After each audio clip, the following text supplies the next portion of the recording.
Plus belle course du monde, l'Arc de Triomphe, le Qatar Prix de l'Arc de Triomphe, 2400 mètres à parcourir. C'est S-Impact qui est invaincu, qui est le favori. S-Impact qui a été repris par Christian Demuro, qui se retrouve à l'arrière-garde d'un peloton qui est emmené par Baybridge avec Westover qui vient en 2-3e position côté corde. Sim Camille qui se rapproche, lui qui s'est lancé à l'extérieur avec Mr Hollywood qui vient en 2-3e position. Ockham qui se retrouve à flanc de peloton, place du Carousel. Ayazar qui sont au milieu d'ailleurs du peloton avec Freewin qui vient côté corde.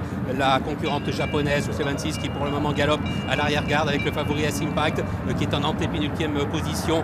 Onesto est avant-dernier, c'est un cheval allemand, le numéro 1 Isfahan qui pour le moment ferme la marche. Ils sont passés derrière le petit bois avec toujours Mr Hollywood qui mène devant Baybridge, comme à l'extérieur Sim Camille, les 4e. Westover est à la corde avec Feed the Flame qui a une très bonne course, place du Carousel à l'extérieur, Freewind galopant à l'intérieur devant le 2 Ayazar, que devant Continuous ainsi que le 14 Fantastic Moon à l'arrière, le 9 Fruit Heaven Seas devant le grand favori c'est Ace Impact, à l'arrière 6 Pharaon ou encore Onesto, le 3.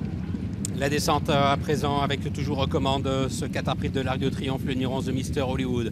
Ockham qui vient à son extérieur. Baybridge est en 3e position côté corde. Westover a pour le moment un bon parcours. 4e, flanqué à son extérieur de Sim Camille. Place du Carousel, Feed de Flemme venant un petit peu plus loin avec Freewin qui chemine côté corde. Nous avons Ayazar qui vient un peu plus loin en compagnie de Continuous. Le numéro 14 Fantastic Moon qui patiente à l'arrière. Regardez, il est suivi par le favori S-Impact. Sous 76 venant ensuite toujours les deux mêmes aux deux dernières places. Onesto et Isfahan. La fausse ligne droite, Mr Hollywood, comme avec Baybridge dans cet ordre, Sim Camille, les 4e, Westover et 5e, place du Carousel vient en dehors devant Feed the Flame, avec ensuite le 10 Freewind, accompagné encore par le numéro 14 Fantastic Moon.